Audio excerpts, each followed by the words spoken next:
Hello everyone and welcome to Music Theory with GUIM. In this installment we're going to take a look at the reunion theme from Final Fantasy II. Before we get into any music theory however, let's take a listen to the music.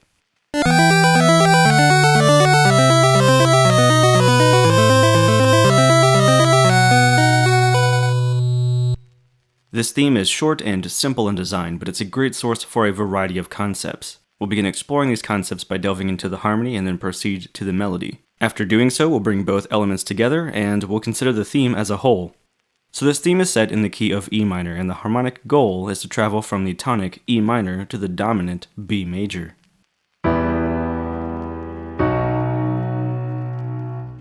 This journey begins in the first two measures with a descending progression of E minor, the 1, followed by the flat 7 and flat 6, D major and C major, and then lastly B major, the 5, on beat 3 of measure 2.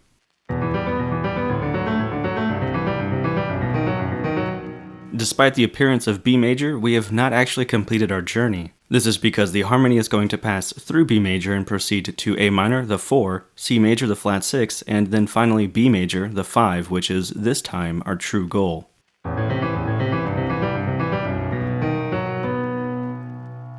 So we have two appearances of B major, yet only one of them is our intended destination. Why is this? They're the same chords, so why would they not be of equal value? Well, despite being given the same chord label, they are not being used for the same purpose or function. The initial B major is heard as part of a sequential progression, specifically a sequence of descending seconds.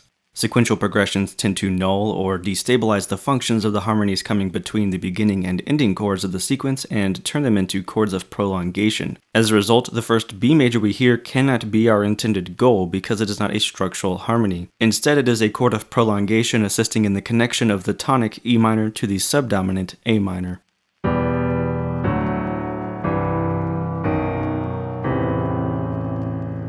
A minor signals the end of the sequential progression, and we know this because it is followed by both a change of direction as well as a leap in the bass rather than a step. So even though we heard numerous non-tonic chords, it is not until we hear A minor that we have truly left the tonic area and entered into the subdominant area. Once here, we begin preparation of the dominant chord, and in addition to A minor, the subdominant area is expanded by the predominant flat 6 chord C major. And with these two chords being used in conjunction with one another, we have a strong and natural progression leading into the dominant area, or B major, the 5. When the final B major arrives, the music slows down and comes to an end, which means we end the theme on a half cadence. Since the 5 chord is voiced in its triadic form, the sound is quite stable, but we should still hear a pull towards the true tonal center, E.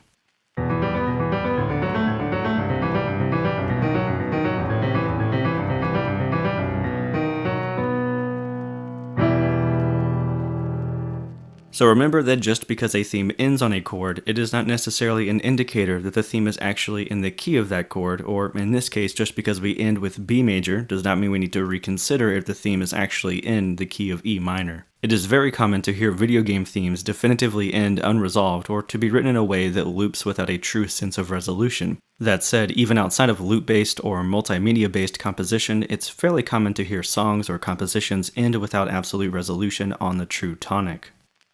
So to quickly recap, the harmony is essentially an elaborated 1-4-5 with the primary goal being the progression of 1 to 5.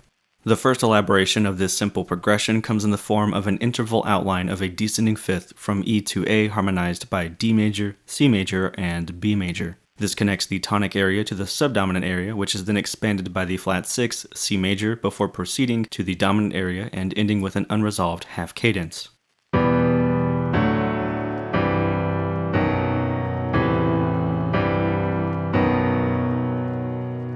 Now that we have an understanding of the harmony, let's turn our focus to the melody.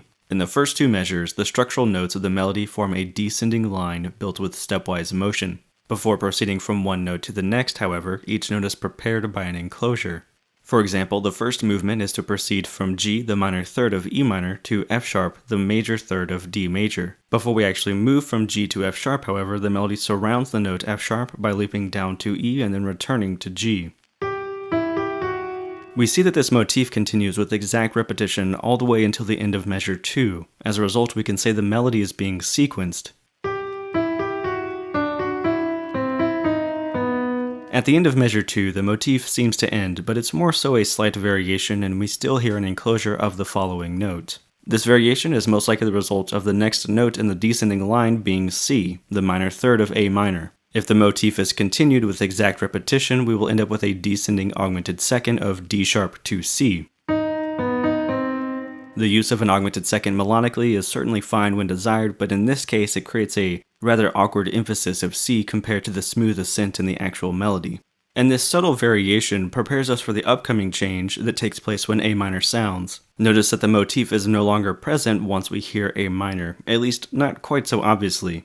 Instead, it has actually been somewhat inverted and transformed. The original motif would result in the note C being embellished by the lower chord tone A before proceeding to B. If we invert this motif, C will be embellished by E above and ascend to D sharp, but again this will result in an augmented second, and with B major appearing so close, it's going to end up having this sort of diminished 5/7 flat 9 type of sonority because of that augmented second, and this would cause B major to be far less stable than it is in the actual theme. So instead of inverting the motif verbatim, it is rhythmically augmented and given variation. C occupies the first 2 beats, or the entire duration of A minor, before leaping to E. As a result, E is heard as the major third of C major. And rather than return to C like the inverted motif would, it proceeds directly to D sharp. Only instead of being heard as a chord tone, it is used as an auxiliary note, specifically a chromatic lower neighbor tone. We hear this note in 2 ways. We immediately hear it as an augmented second of C major, acting as a chromatic approach tone to its third, E. On a larger scale, however, we hear it as the leading tone of the tonality, prepping us for the appearance of the dominant. In this case, rather than be used as an anticipation of the 5 chord, D sharp does fulfill its role as a neighbor tone, and by doing so the melody is propelled upward, passing through E and landing on the 5th of B major, F sharp. With these changes in mind, it's easier to see how the original motif was restructured to become the melody of the final 2 measures.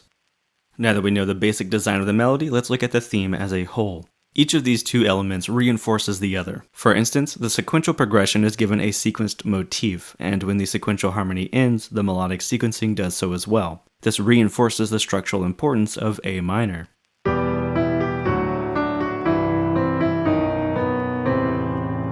What does not end until the very last chord, however, is the series of parallel tenths between the structural melodic notes and the bass.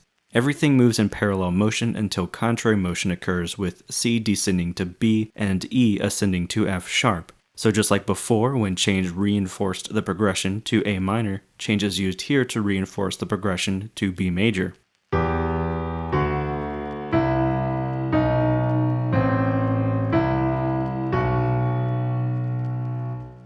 Now let's consider where the melody begins and where it ends. The melody begins on the note G and ends on F sharp, which is a mere minor second below. So despite all of this movement, the ultimate goal is a simple descent of a minor second. So on a stripped down level, we can reduce the harmony to simply being E minor and B major, and the melody to G and F sharp. Everything between simply elaborates, prolongs, or embellishes this basic motion. And lastly, one more thing I want to mention is how the bass line ends up not only mimicking, but in a way, continuing the sequential melody. Notice that right as the melody drops its blatant use of enclosures, the bass line uses A and C to form an enclosure around B. Not only that, but it's rhythmically the exact same design, only it has been augmented to be 4 times the original length. Rather than eighth notes, we have half notes, and rather than a quarter note, we have a whole note. And this specific enclosure is the same enclosure that would have occurred if the melody had continued to be sequenced with exact repetition. The only difference is that the enclosure is not preceded by the initial C. This might seem a bit arbitrary, but passing ideas from one instrument or voice to another is actually something that is used frequently, especially in large-scale compositions. So the next time you're working on a piece of music and you find yourself listening back and thinking it sounds totally random, has no sense of cohesion, perhaps think on this episode. Ask yourself if you're reusing any of your ideas or if it's just a complete onslaught of one new idea after another. So yeah, like I said at the beginning of the video, this theme is very simple, it's very short, but there's so much to offer in such a small amount of notes. And with all of these elements of design in mind, let's take another listen to the theme and bring this episode to a close.